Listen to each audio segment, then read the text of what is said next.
Good evening students. दोस्तों, active passive के क्रम में हम लोग आगे बढ़ेंगे। हम लोग एक्टिव पैसिव में असर्टिव सेंटेंस पढ़ लिया, हम लोगों ने इंट्रोगेटिव सेंटेंस पढ़ लिया और तीसरा और लास्ट है इम्परेटिव सेंटेंस। तो उसमें आप जानते हैं असर्टिव मीन्स तो साधारण वाक्य होते हैं जो सकारात्मक भी हो सकते हैं और नकारात्मक भी हो सकते हैं। इंट्रोगेटिव में आपने पढ़ा कि वो वहाँ क्वेश्चन पूछे जाते हैं यानी वाक्य प्रश्नवाचक होते हैं।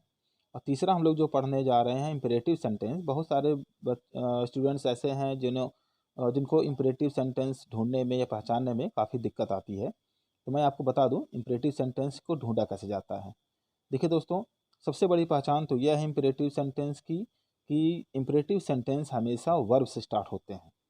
ठीक है, जैसे open the door, play your game, ठीक, कीप साइलेंट। देखिए इन सब में पहला जो वर्ड है वो वर्ब है। कीप साइलेंट, कीप वर्ब है। Play the game, play verb है। Open the door, open verb है। ठीक है, ये तो सबसे बड़ी पहचान इनकी होती है। ठीक, और एक जिनकी परिभाषा, हमें परिभाषा ही बता दे रहा हूँ आपको। जिन वाक्यों में आज्ञा, प्रार्थना या सलाह का भाव होता है उन्हें इम्परेटिव सेंटेंस कहते हैं। ठीक है ना, यानी जिन वाक्यों में आपको आज्ञा का भाव मिले, प्रार्थना या निवेदन का भाव मिले या सलाह का भाव मिले, तो आप तुरंत समझ जाइए कि वहाँ पर इम्परेटिव सेंटेंस है। ठीक है, अब जैसे इम्परेटिव सेंटेंस में अभी हमने आपको बताया आज्ञा, प्रार्थना या सलाह। ठीक, तो दोस्तों ये तीन भाव होते हैं, तो इन तीनों के लिए अलग अलग रूल्स भी हैं, अलग अलग नियम भी हैं। ठीक, सबसे पहला हम देखते हैं ऑर्डर यानी आज्ञा या आदेश।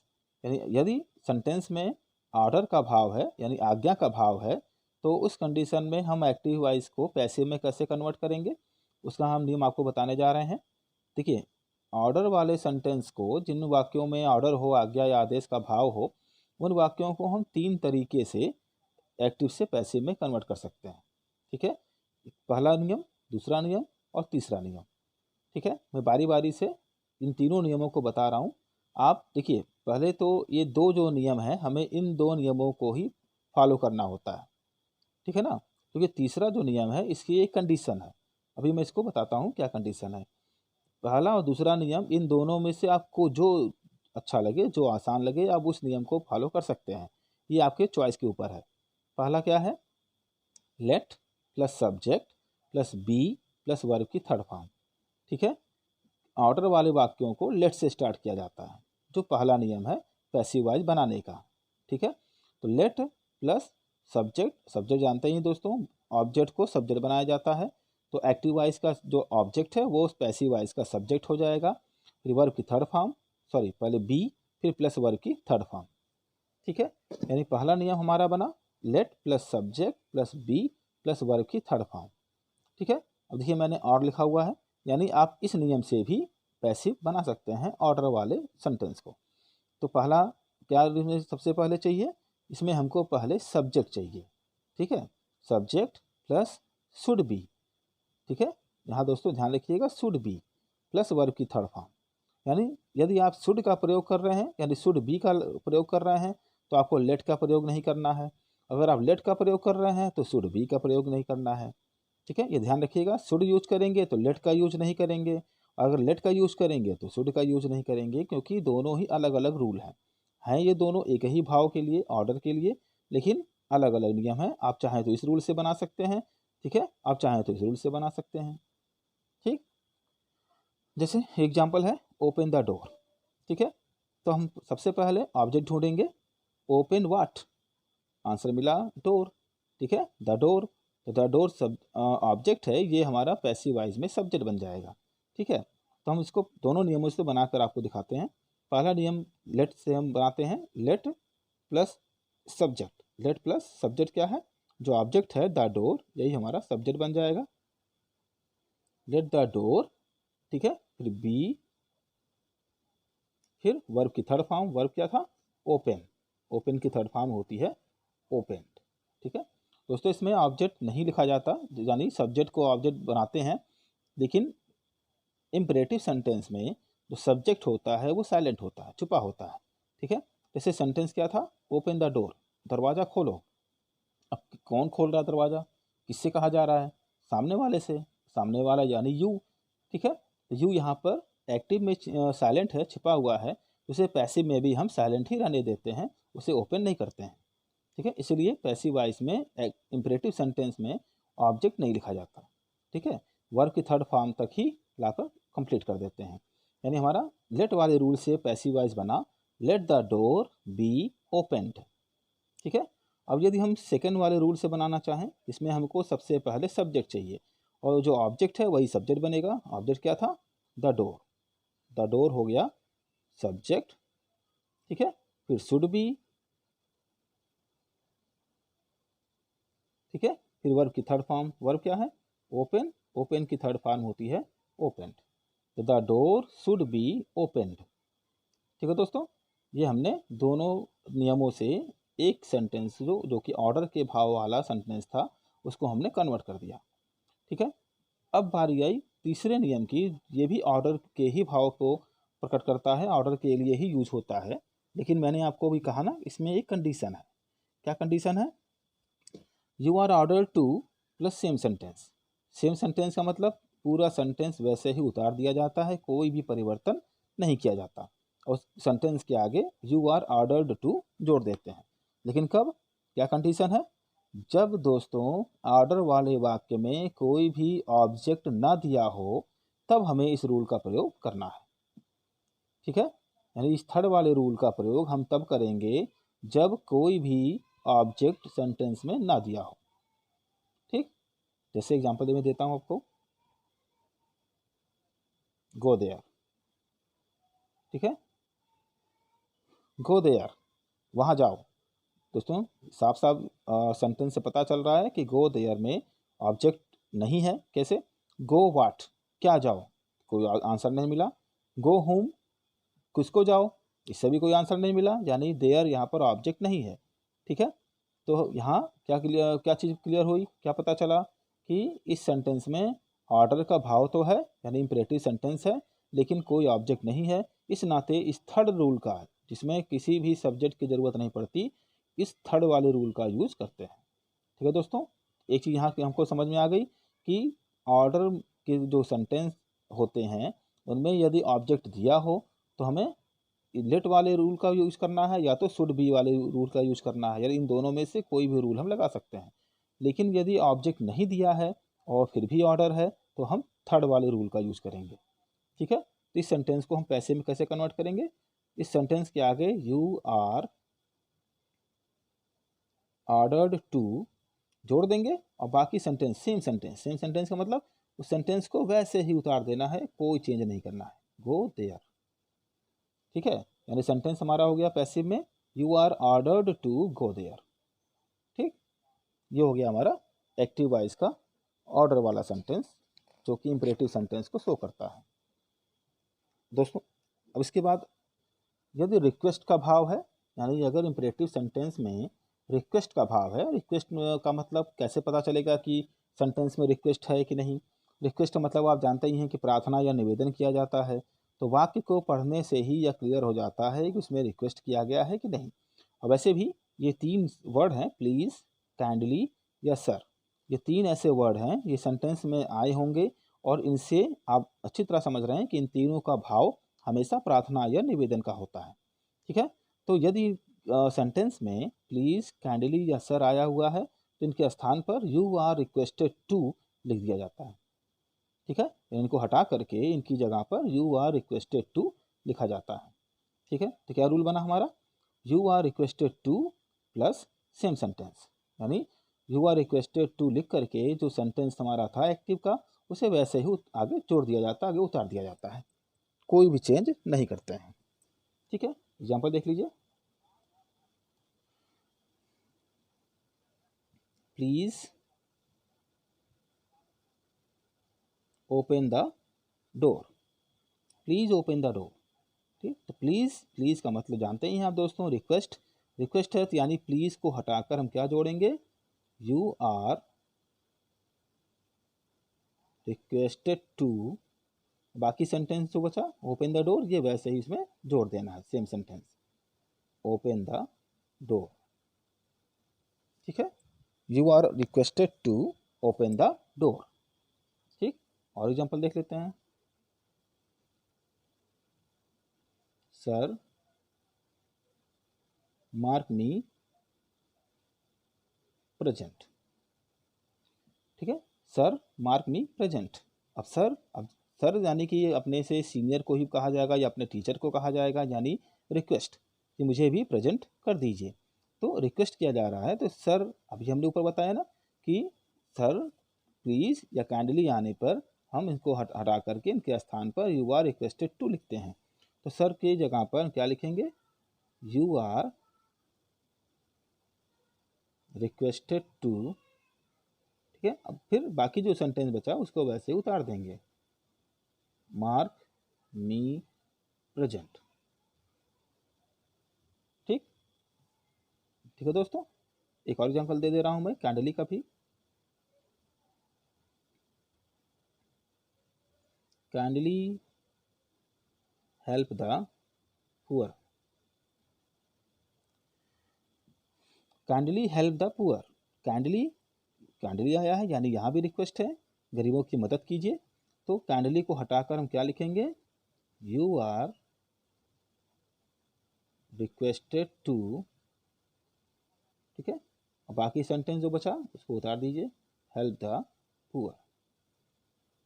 ठीक, ये हो गया हमारा रिक्वेस्ट का भाव। अब तीसरा है एडवाइस, यानी सलाह या सुझाव का भाव। ठीक है दोस्तों, एडवाइस आने पर भी काफ़ी जो रूल है वो रिक्वेस्ट से मैच होता है, मिलता जुलता है। ठीक है ना, यानी सुझाव या सलाह का भाव हो तो उस कंडीशन में भी हम उस सेंटेंस के पहले यू आर एडवाइज्ड टू, देखिए अभी हमने इसके पहले बताया रिक्वेस्ट आने पर यू आर रिक्वेस्टेड टू जोड़ते थे, अब एडवाइस आने पर यू आर एडवाइज्ड टू जोड़ेंगे और सेंटेंस को वैसे उतार देंगे। ठीक है, जैसे हेल्प द पुअर। ठीक है, हेल्प द पुअर, गरीबों की मदद करो। ये कोई ऑर्डर तो है नहीं, ये सलाह दी जा रही है, तो इसमें सलाह का भाव है, तो हम इसके आगे यू आर एडवाइज्ड टू जोड़ देंगे और बाकी सेंटेंस को वैसे ही उतार देंगे, हेल्प द पुअर। ठीक है, और एग्जाम्पल देख लेते हैं, वॉक अलोंग द रोड। सड़क के किनारे चलो। दोस्तों यहाँ भी कोई ऑर्डर नहीं है, एडवाइस है, सलाह दी गई है, तो इसको भी हम ऐसे ही करेंगे, यू आर एडवाइज्ड टू, बाकी सेंटेंस को वैसे उतार दिया जाएगा, वॉक अलोंग द रोड। ठीक, देखिए ऑर्डर और एडवाइस में बहुत थोड़ा सा अंतर होता है। ऑर्डर जो होता है वो प्रेशराइज होता है, दबावात्मक होता है, यानी कोई भी कार्य आपको दबाव डालकर करवाया जाता है। और सलाह अपनी मर्जी से मानने की बात होती है कि आप काम को करो या ना करो, ये आपकी मर्जी है। ठीक है, तो ऑर्डर मतलब प्रेशराइज वाक्य होगा, दबावात्मक वाक्य होगा, उसमें जो क्रिया होगी वो दबाव डालकर कराई जाती है, यानी आपको हर हाल में करना है। लेकिन सलाह में किसी ने आपको कोई बात कही, अच्छी बातें कही, वो आपकी मर्जी, आप उस काम को करो या ना करो। ठीक है, ये अंतर होता है ऑर्डर और एडवाइस में।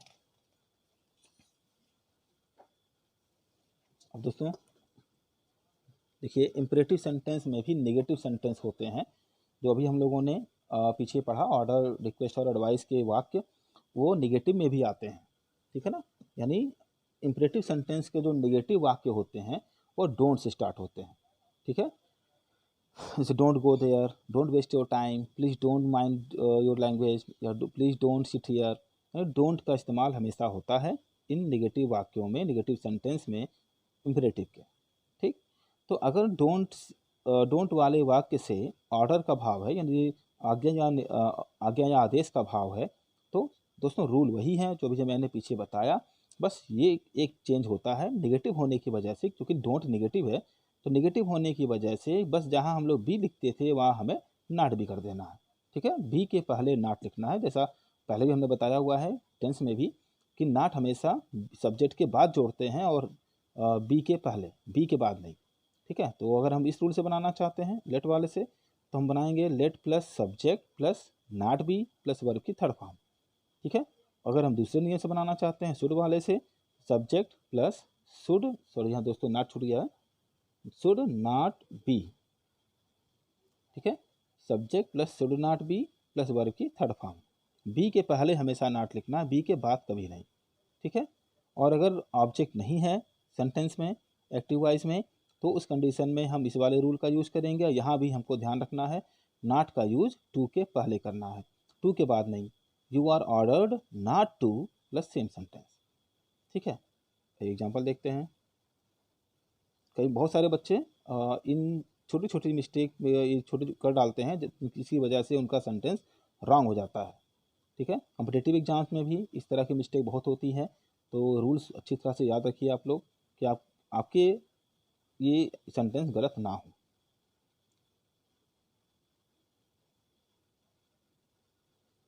Don't pluck the flower,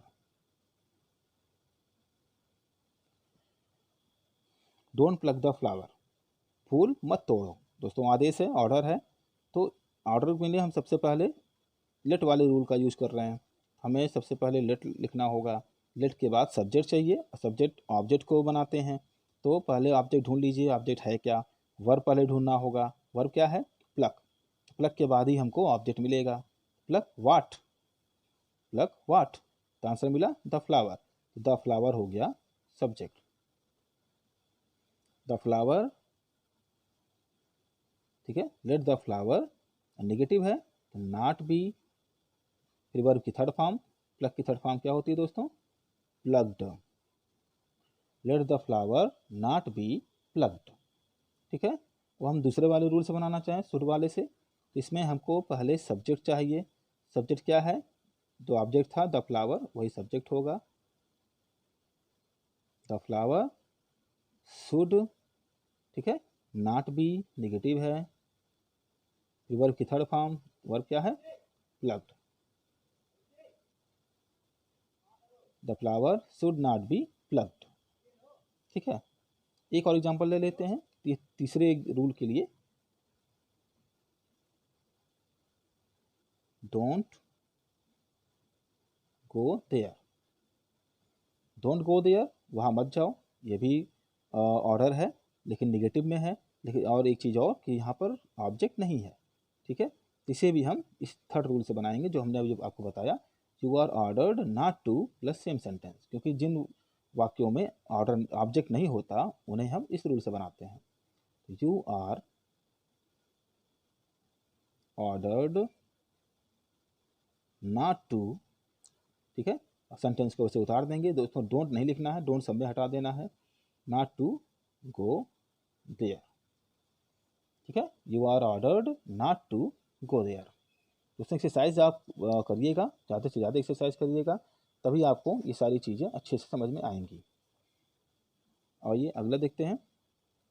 advice यानी सलाह का भाव है और नेगेटिव में है, डोंट से स्टार्ट हुआ है सेंटेंस।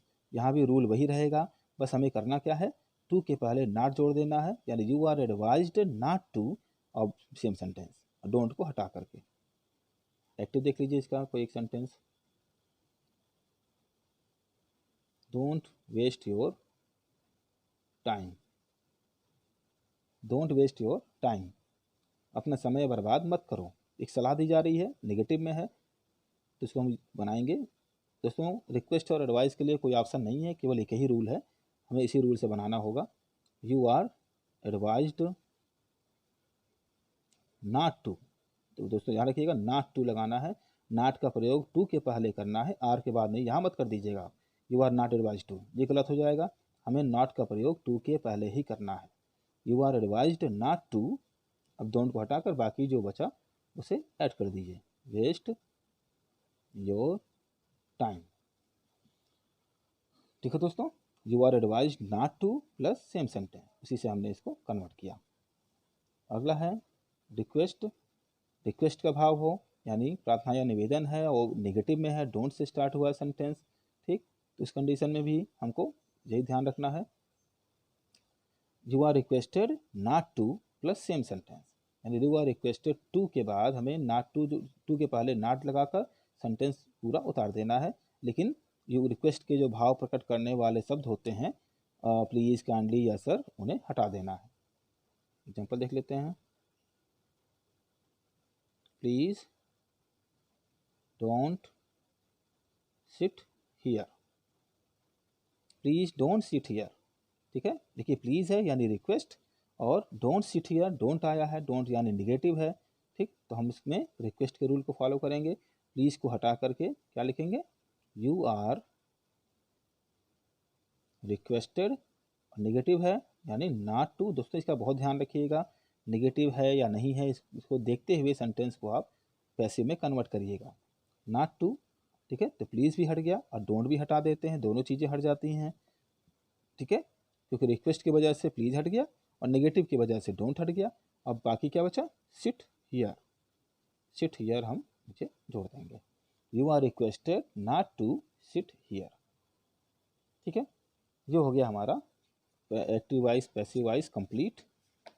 ठीक है ना, आज हम लोगों ने एक्टिव एंड पैसिव वॉइस का इंपरेटिव सेंटेंस भी पढ़ लिया, ये पूरी तरह से कंप्लीट हो गया आज।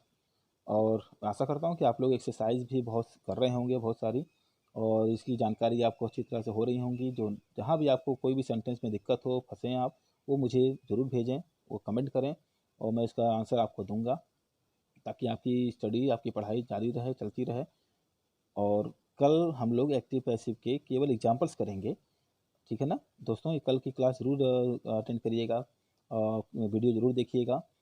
कल मैं आपको तीनों यानी एक्टिव वॉइस के, एक्टिव पैसिव के तीनों रूल, असर्टिव के, इंट्रोगेटिव के और इम्परेटिव के, तीनों में एक बार फिर से रिवाइज कराऊंगा, एग्जांपल्स कराऊंगा एक बार फिर से, जिसको भी कहीं भी कोई दिक्कत हो, कहीं कोई कन्फ्यूजन हो, कल वो दूर हो जाए। और कमेंट बॉक्स में ज़रूर मेरे कुछ, आप जो भी आपकी कोई क्वेश्चंस हो तो आप लिखा कीजिए, भेजा कीजिए, ताकि मैं उनका आंसर दे सकूँ। ठीक है दोस्तों, ओके स्टूडेंट्स, थैंक यू।